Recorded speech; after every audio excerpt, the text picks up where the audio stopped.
бир тууганымды балама кошуп эмизсем болобу жана баламды таенеси эмизсе болобу дейт. Албетте болот. Эгер болгон эркек балдар болсо мейли, анан кыз балдар, эркек балдар болсо карап көрүш керек.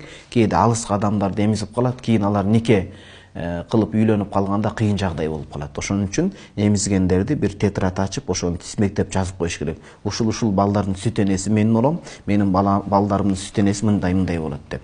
Азыр сиздин сурооңузда болот. Эми ошого зарылчылык болуп атса. Негизинде сүт эмизүү маселеси жеңил каралбаш керек. Шариятыбызда Китабы Родоа деген атайын тема бар, сүт эмизүү бөлүмү деп. Ошол жерде айтат, сүт бул кандан келип атат, Кудайымдын казынасынан бир касиет кудурети менен. Ошол сүт кан аркылуу балага өтүп атканда, балага сүт эмизе турган эненин аял затынын сыпаты өтө бир такыва. Муну биз YouTube сабакада окуп чыкканбыз, кааласаңыздар ошол жерде бар. Өтө бир такыва, баамчыл, көрөгөч, сарамжал, аял затына керектелчү бардык сыпаттарды өзүнө мындай бир сиңирген аял заты болсо, ошол сүт аркылуу такыбачылык, жакшылык ал балага өтөт сөзсүз. Эми шарият боюнча болот деги сураган сурооңуз.